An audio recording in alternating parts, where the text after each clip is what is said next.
किसान भाइयों बहनों नमस्कार। कृषि दर्शन के आज के अंक में आपका बहुत बहुत स्वागत है। हर बार हम आपके लिए प्रमुख में जो खरीफ की जो फसलें होने वाली हैं हम उनके बारे में बात करेंगे और हर बार हम कुछ आपके लिए विशेष रूप से कुछ तैयारी ही जो होती है, खेत की तैयारी किस प्रकार होती है, किस प्रकार आपको नई फसल बोनी होती है, हम सबकी जानकारी आपको देते हैं। आज के अंक में हम बात करने वाले हैं कम वर्षा वाली फसलों की। जी हाँ, खरीफ फसल जो कि आने वाली है और उसमें किस प्रकार से आपको अपनी खेत की तैयारी करनी है, ऐसी कौन कौन सी फसल आप बो सकते हैं और उसमें बीज दर किस प्रकार होना चाहिए, सभी पहलुओं पे हम बात करेंगे। विस्तार से जानकारी देंगे हमारे विशेषज्ञ डॉक्टर CR काटपा जी, जो कि कृषि विशेषज्ञ हैं, कृषि विज्ञान केंद्र रतलाम से। स्वागत है सर आपका। नमस्ते जी। तो आज का जो हमारा विषय है वो है बाजरा, ज्वार एवं मक्का की खेती। आज हम इस विषय पर चर्चा करने वाले हैं और क्योंकि 3 फसल इसमें एक साथ हैं, हालांकि तीनों खरीफ फसलों में बोई जाती हैं, लेकिन तैयारी क्या इसमें अलग अलग होती है या समान होती है, सभी विषयों पे हम चर्चा करेंगे। तो सबसे पहले सर इनका थोड़ा सा आप परिचय ही बता दीजिए। बिल्कुल किसान भाइयों नमस्कार। जैसा कि बाजरा, ज्वार और मक्का की खेती इस बारिश के मौसम में ही की जाती है और बारिश के मौसम में मतलब इनको ऐसी ये फसलें हैं जिनको कम वर्षा की आवश्यकता होती है। वर्षा की बात करें तो 600 से लगभग 1000 mm बारिश हो, वहाँ पे इन तीनों फसलों की अपन अच्छी पैदावार ले सकते हैं। साथ ही ये अपने मध्य प्रदेश के अंदर खरगोन, खंडवा, इसके अलावा छिंदवाड़ा में इसकी मुख्य रूप से खेती की जाती है और मुख्य रूप से जो बाजरा की फसल है वो छिंदवाड़ा, शिवपुर, ग्वालियर और बैतूल ज़िले में की जाती है। और देखा जाए तो जो ज्वार और बाजरा और मक्का की जो फसलें हैं, ये धान की जो फसल है और गेहूं की जो फसल है उसके बाद में तीसरा नंबर मक्का का आता है, चौथा नंबर बाजरा और 5वां नंबर ज्वार का आता है। ये जो तीनों फसलें हैं मुख्य रूप से धान के लिए जो खाने के लिए भी उपयोग किया जाता है, साथ ही साथ पशुओं के लिए चारे के लिए भी इन तीनों फसलों की बुआई की जाती है।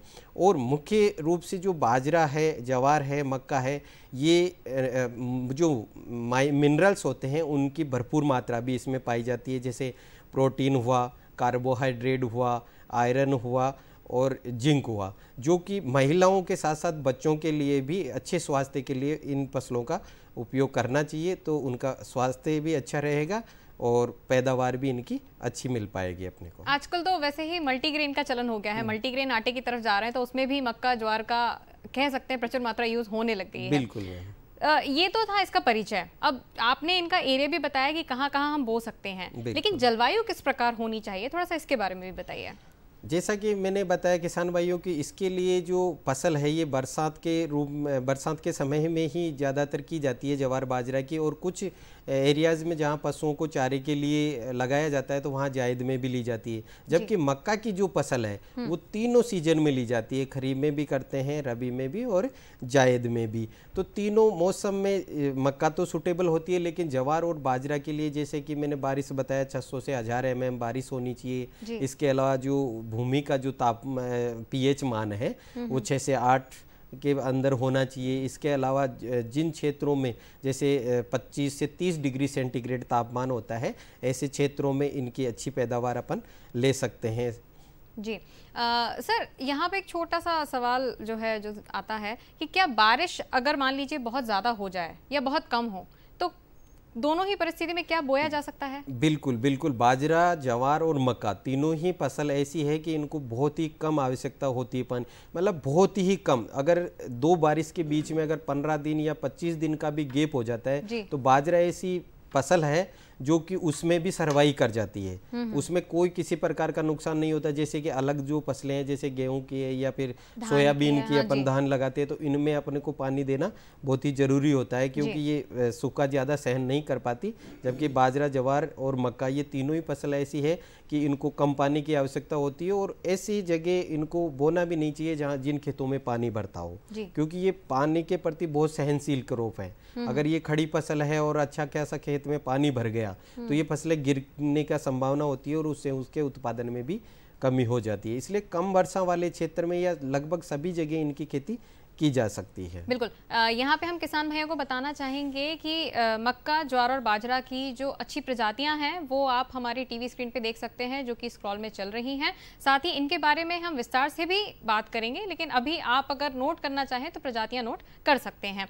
यहाँ पे अब समय हो गया है जानने का खेत की तैयारी। हमने जलवायु के बारे में जान लिया है, लेकिन अब जब बुआई का समय आता है तो खेत की तैयारी किस प्रकार करनी चाहिए? बिल्कुल, किसान भाइयों को मैं बताना चाहूँगा मैम कि किसान भाई खेत की जुताई, मतलब शुरुआत अपन को खेत की जुताई से ही करनी होती है। अगर वो सही समय पे सही जुताई नहीं हो पाई तो उसमें फिर अपने को बहुत सारी दिक्कतें आती है, जैसे रोग और बीमारियां हैं, खरपतवार है, ये सब समस्याएं अपने सामने आती है। तो सबसे पहले तो खेत की जुताई सबसे उपयुक्त समय है जो अभी चल रहा है, मई जून के महीने में गहरी जुताई जरूर करें। गहरी जुताई के लिए या तो एमबी प्लाऊ होता है या रिवर्सेबल प्लाऊ होता है।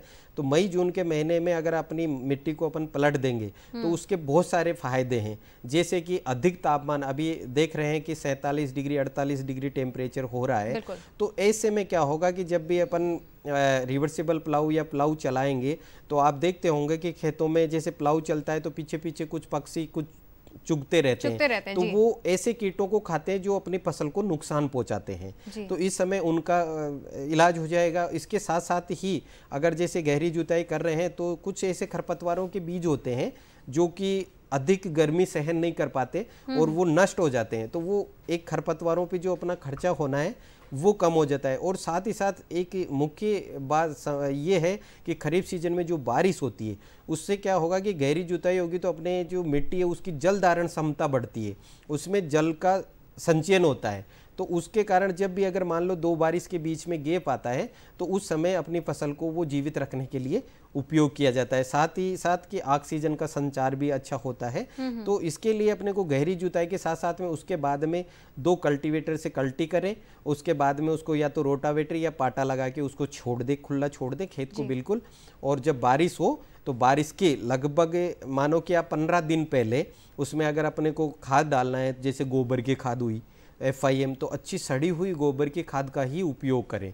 मैं 15 दिन या महीना इसलिए बता रहा हूँ कि क्योंकि जो गोबर की खाद है वो धीरे धीरे अपने न्यूट्रिएंट रिलीज करती है, तो तब तक अपनी फसल जब अपन बुआई करें तब तक हो जाए। और एक समस्या और आती है, अगर किसान भाई देखा जाता है कि कई बार क्या है कि ताज़ा गोबर की खाद खेतों में डाल देते हैं तो उससे क्या होता है कि दीमक जैसी प्रॉब्लम भी आ जाती है। तो दीमक की प्रॉब्लम अगर किन्हीं किसान भाइयों के आ रही है या आती है तो उन्हें एक विशेष ध्यान रखना चाहिए कि जो क्लोरोफाइरिफॉस नामक की दवा आती है उसका वो उपयोग करें, ताकि दीमक की जैसी समस्या है, क्योंकि दीमक अगर अपने खेत में होगी तो पूरा प्लांट का पौधा पूरा नष्ट कर देती है जी। इसके अलावा जैसे अपने कुछ ऐसे खेत हैं जहाँ पे ऊग सूग जैसी बीमारियाँ आती है तो उनका अपने को भूमि का उपचार करना भी बहुत ज़रूरी है। भूमि उपचार के लिए अपन अगर अपने जो ब्लैक डेंसिटी वो बढ़ानी है, कम करनी है, या फिर अपने को जो जीवाणु होते हैं अपनी भूमि में उनको बढ़ाना है, तो जैसे राइजोबियम कल्चर हुआ, PSB कल्चर हुआ, वाम कल्चर होगा, तो इनसे अपनी भूमि को उपचार करना चाहिए। जैसे इसके लिए 250 से 300 ग्राम आपको कल्चर लेना है, उसको 15 से 20 लीटर पानी में घोल लेना है।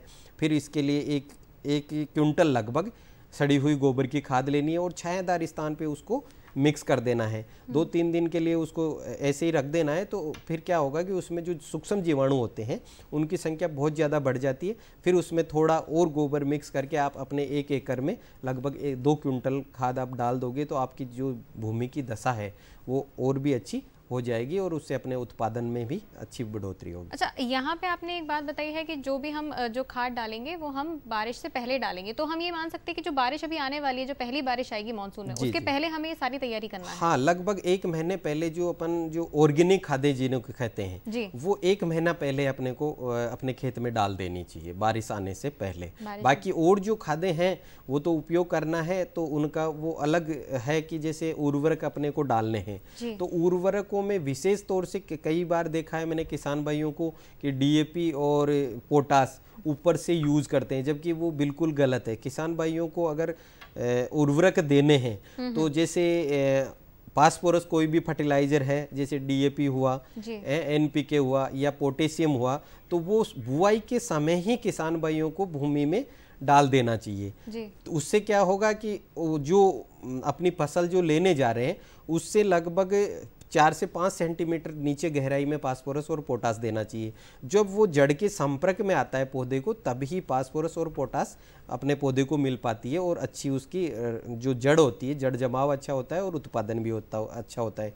इसके अलावा जो यूरिया है, जिसका अपन बात करते हैं कि नाइट्रोजन के लिए क्या करना चाहिए, तो नाइट्रोजन जो भी इतने जो मक्का है, ज्वार है, बाजरा है, इन फसलों में लगभग 50%, यानी कि अपने को 100 किलोग्राम नाइट्रोजन देना है तो 50 किलोग्राम किसान भाई बुआई के समय दे दे और 50 किलोग्राम का 2 या 3 स्प्लिट में दे। जैसे जो भी पहला पानी या पहली बारिश हो जाए, अपनी फसल 20 से 25 दिन की हो जाए, उस समय देना चाहिए। दूसरा 45 दिन पे मतलब देना बोने चाहिए, के 20 से 25 दिन 20 से 25 दिन बाद में। तो ऐसे टुकड़ों में अगर नाइट्रोजन अपन देंगे तो और भी अपनी फसल की अच्छी उत्पादन होने की संभावना रहेगी। बिल्कुल। आगे हम जानेंगे बीज दर के बारे में, लेकिन यहाँ पे समय हो चला है एक छोटे से ब्रेक का। आप बने रहिए हमारे साथ।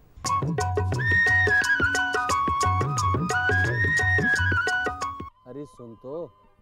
मुझे क्या सुनाना चाहते हो? जो सुनाओ मेरी सौतन को। किसको? अरे वही तुम्हारा मोबाइल फोन जिससे सुबह शाम दिन रात चिपके रहते थे और कहते थे किसान कॉल सेंटर से बातें हो रही हैं। अच्छा ये बात है। हाँ क्यों, क्या हुआ? अब बात नहीं होती क्या? अब तो झट से बात हो जाती है। संबंधी समस्याओं का अपनी भाषा में तुरंत हल पाने के लिए पूरे भारत में किसी भी फोन से हेल्पलाइन नंबर पर संपर्क करें। किसानों का दोस्त किसान कॉल सेंटर।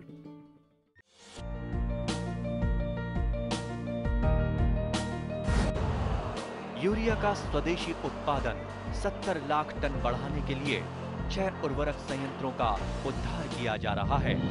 FCIL के गोरखपुर, सिंदरी, तलचर और रामागुंडम संयंत्र, HFCL की बरौनी इकाई और BVFCL की नामरू फोर्थ। सोने पर सुहागा ये है कि देश में अब बनेगा सिर्फ नीम लेपित यूरिया, क्योंकि इससे होगा किसानों का फायदा ही फायदा।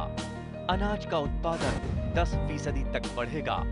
बढ़ेगी 10 से 15% नाइट्रोजन क्षमता।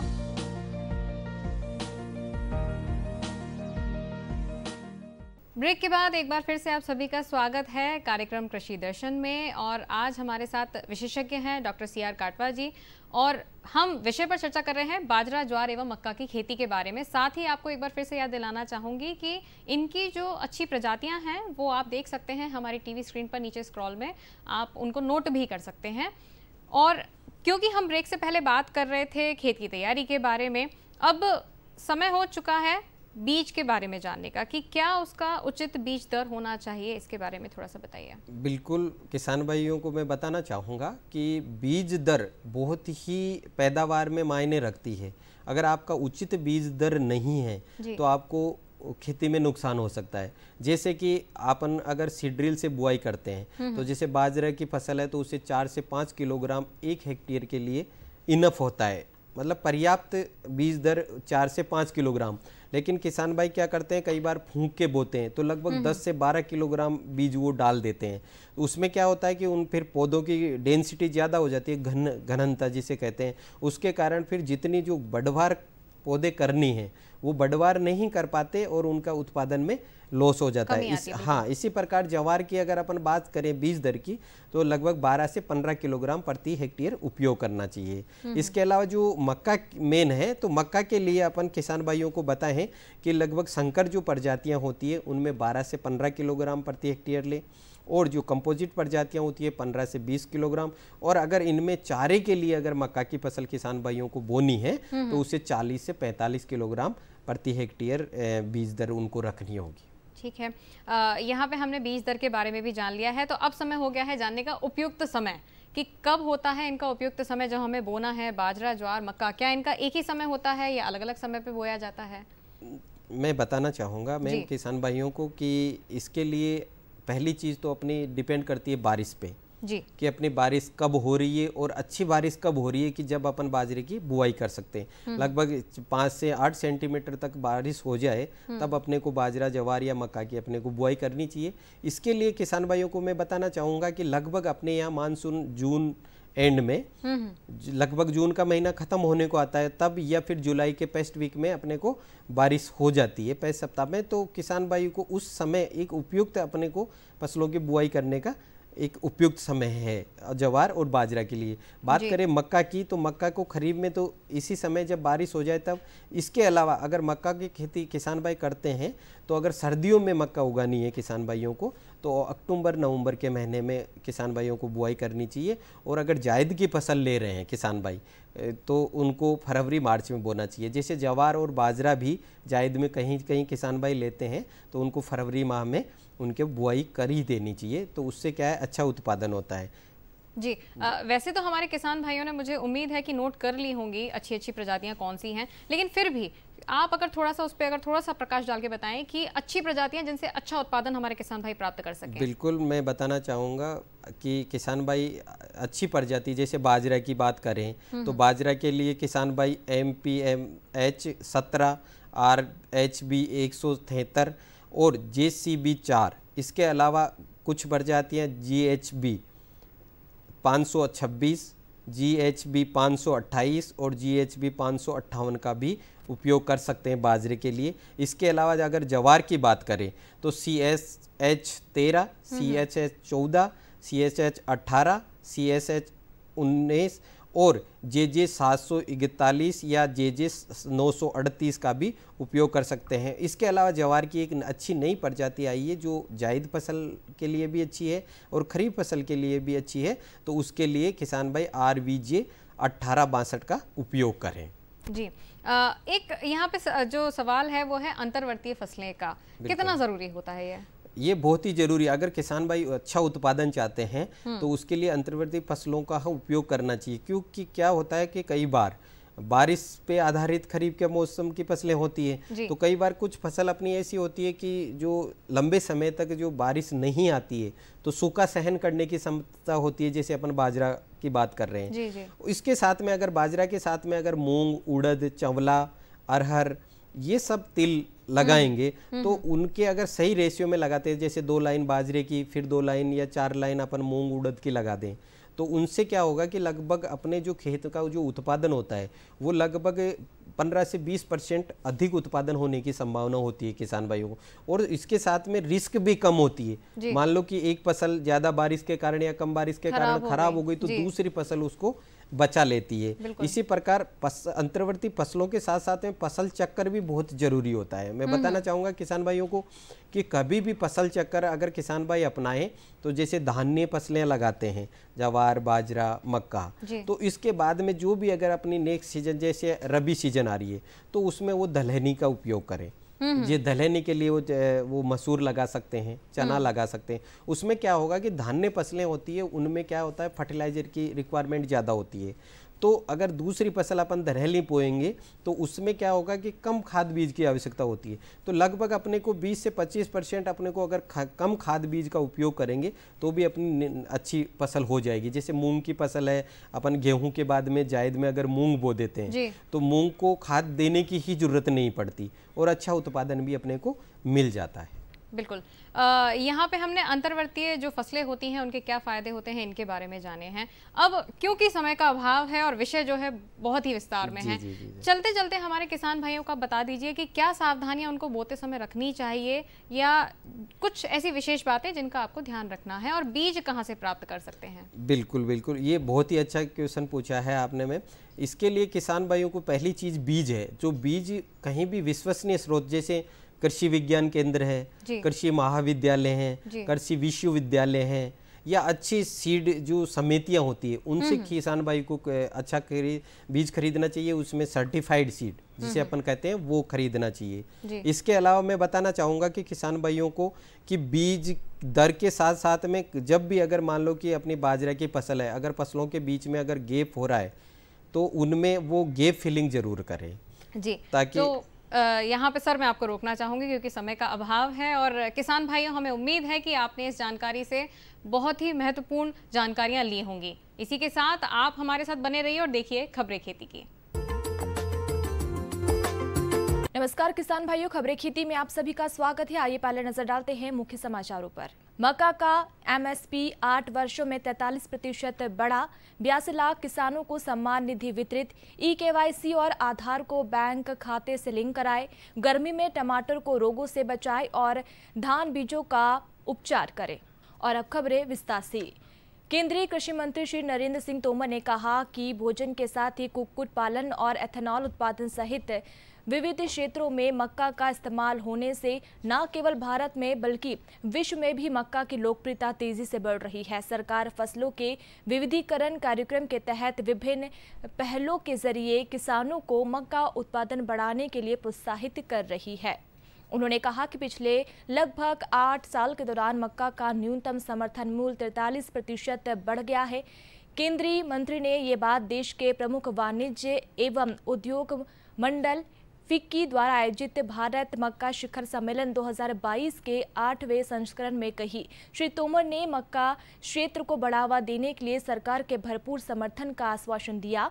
उन्होंने बताया कि कृषि उत्पादों के निर्यात का आंकड़ा लगभग 4 लाख करोड़ रुपए तक पहुंच गया है।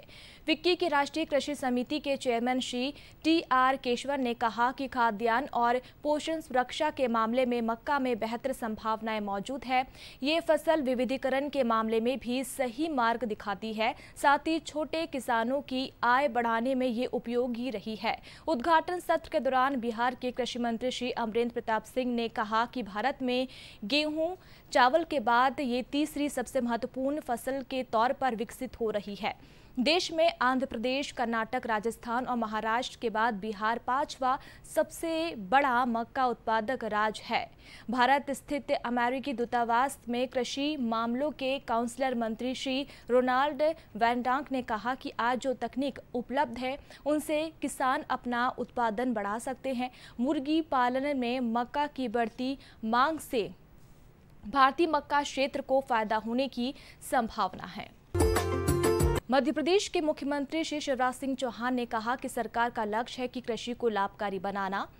किसान कृषि का विविधीकरण एवं प्राकृतिक खेती करें, इससे उनको अधिक मुनाफा होगा तथा कृषि भूमि की उपजाऊ क्षमता भी बनी रहेगी।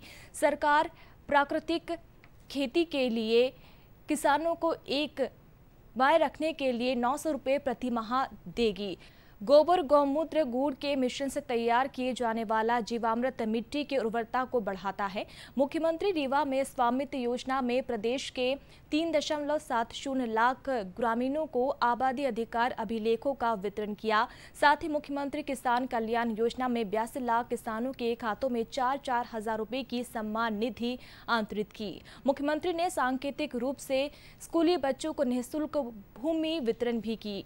मुख्यमंत्री ने कहा कि प्रदेश में सिंचाई के रकबे में लगातार वृद्धि की जा रही है। रीवा क्षेत्र की बाण सागर परियोजना के शेष कार्य को शीघ्र पूर्ण कराया जाएगा। प्रदेश में इस वर्ष 30,000 करोड़ रुपए की सिंचाई योजनाओं पर कार्य प्रारंभ होगा।